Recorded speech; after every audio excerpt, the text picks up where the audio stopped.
ॐ भूर्भुवस्वः तत्सवितुर्वरेण्यं भर्गो देवस्य धीमहि धियो यो नः प्रचोदयात्। ॐ शान्तिः शान्तिः शान्तिः। Namaskar, dear students, and good morning. This is a video number 2, chapter number 7, Mrs. Back drives a hard bargain.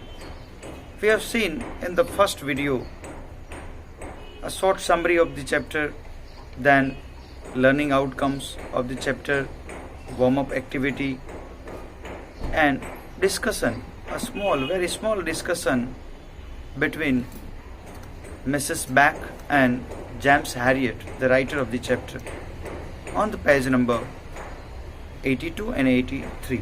Right? So, discussion says, at last we have seen Mr. Herriot agreed that he will do the operation on the cat Georgina for 10 shillings, as Mrs. Back demanded and Mrs. Back offered. Alright, let's see the chapter reading and explanation from the page number 84, 85, 86 and 87. Alright, dear students, let's go ahead. Let's start with the page number 84 and see the very first lines. Bring her in. Bring her in. She looked bewildered, confused.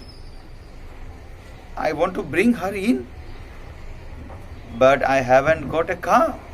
She told. I thought you would be collecting her. Mr. Herriot asked question, collecting? But Rayton's 5 miles away. Mrs. Beck said, yes, and bring her back afterwards too. I have no transport. Mr. Herriot was thinking, collect, operate on her, take her back, all for 10 shillings only. Oh, wrong decision I have made. In his mind he was thinking, well, that's what you agreed to charge, 10 shillings, she said. James Herriot, but, what to do now, what but now? Oh, now you are starting again.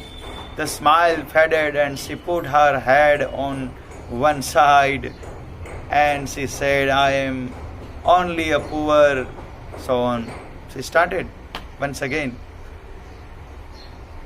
I said hastily, means Herriot said, okay, I'll call on Tuesday. When Tuesday afternoon came round, I regretted my softness. Means writer says, I regretted that I have decided to operate for 10 shilling only.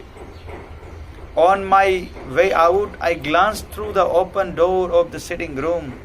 Tristan, who was supposed to be studying, was sleeping soundly in his favorite chair. I shook him gently. Would you like to come with me, Trist? I have got to pick up a cat. And Tristan said, certainly, Jim. Why not? I am ready, always. She said with a yawn, yes, always, I certainly come. Likewise, he said. It will be a pleasure, he said. Mrs. Back lived halfway down the left side of the Rayton village, and they went there. Good afternoon, gentlemen, she said. When Herriot and Tristan reached at the lady Mrs. Back's house, and she wished them with this word, good afternoon, gentlemen. And she said, I am glad to see you both.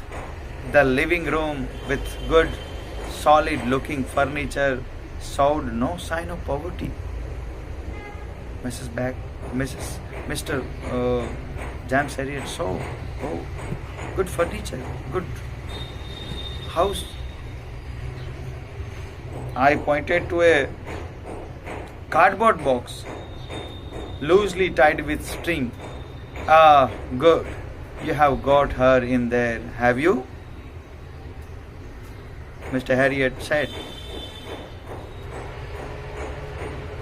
Mrs. Beck said, no, bless you, she is in the garden. Cat is in the garden. She usually plays there every afternoon. I said nervously, Harriet said, in the garden. Well, please get her in. We are in a bit of hurry. Bit of a hurry. Mr. Harriet said to Mrs. Beck. We went through a tiled kitchen to the backyard.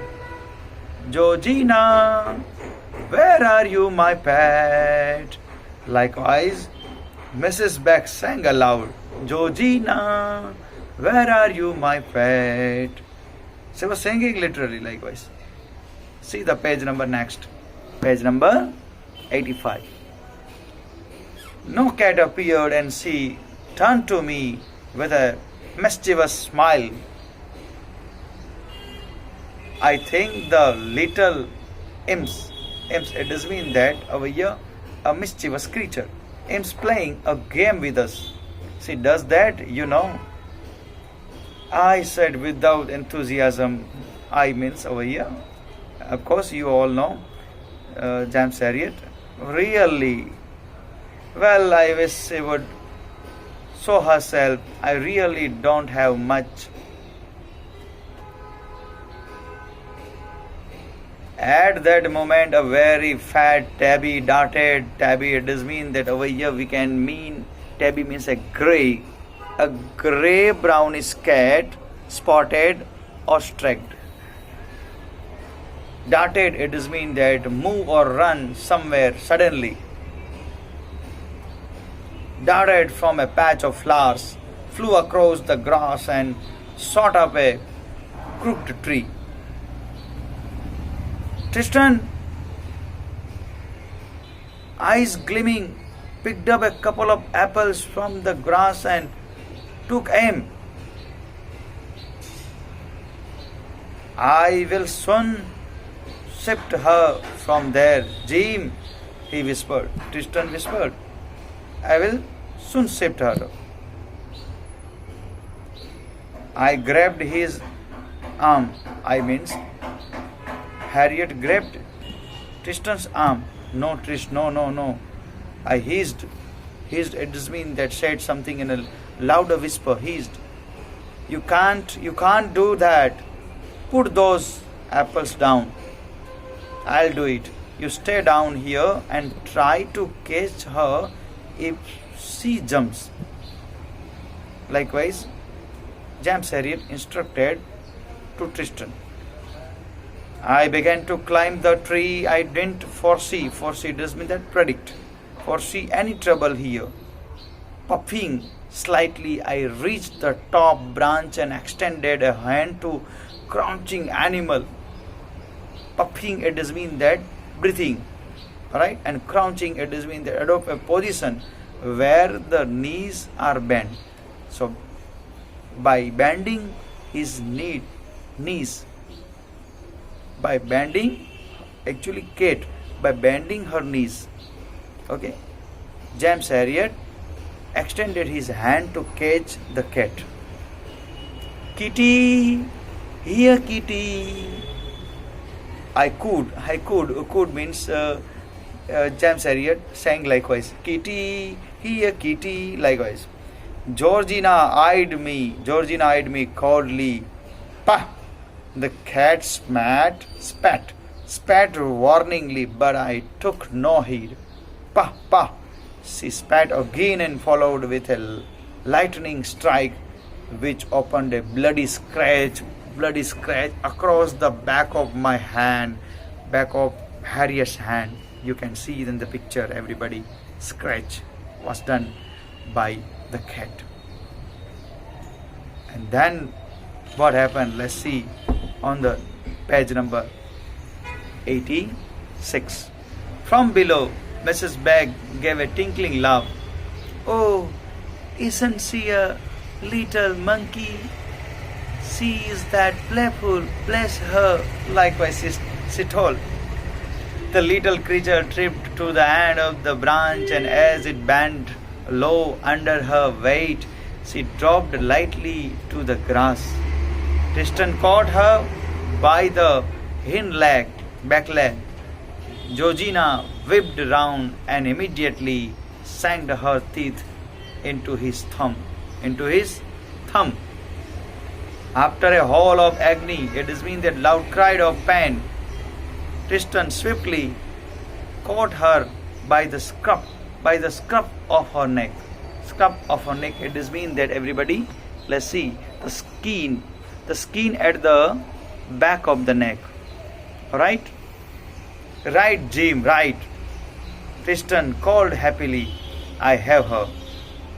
It took another 10 minutes to put Georgina into the box, but even with several yards of rough twine round the floppy cardboard box, I still didn't feel very secure as I took her to the car.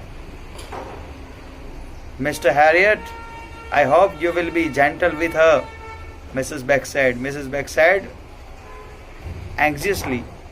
She is very timid, very timid. Likewise, she said, while they are keeping the cat into the car.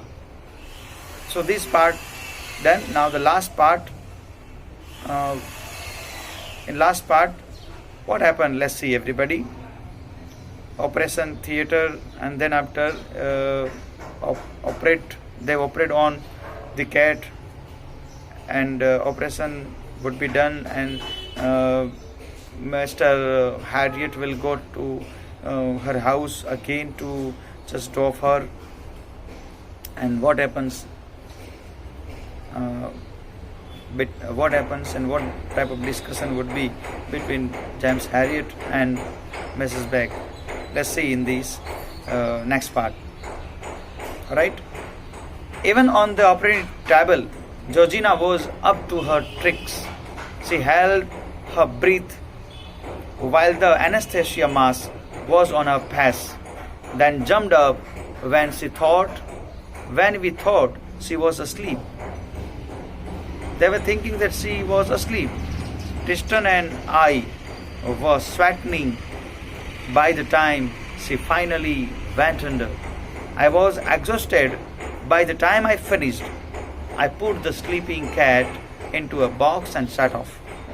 My only hope was that Georgina would not wake up before I reached to Rayton.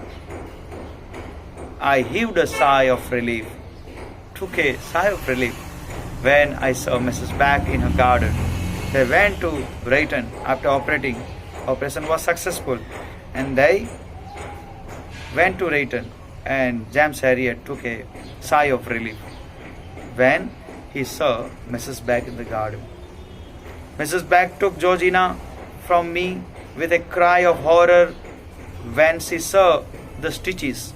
Oh, my darling, what have those nasty men been doing to you?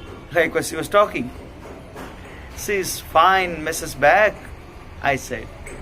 She can have some milk tonight and some solid from tomorrow. That's nothing to worry about, Mrs. Begg, Harriet said to Mrs. Begg. She gave me a sideways glance, likewise. And now I suppose you will want your money, she said. I felt physically and emotionally tired. Well, likewise, James Harriet said. Let's see the page number 87. Wait there. Then wait there. Likewise, she said, I will get it. She turned and went into the house. I watched her as she came down the path. She was carrying a purse. At the gate, she stopped and looked at me. 10 shillings, wasn't it? Like what she said. I said, I mean, Sam Sarrier. That's right. She rummaged. Rummage, it does mean that, my dear students, search for something by moving things around, causing disorder. Likewise, in the purse, whatever we are searching and we are not getting soon. So this called rummage. So she rummaged in the purse of some time for putting out a 10 shilling note.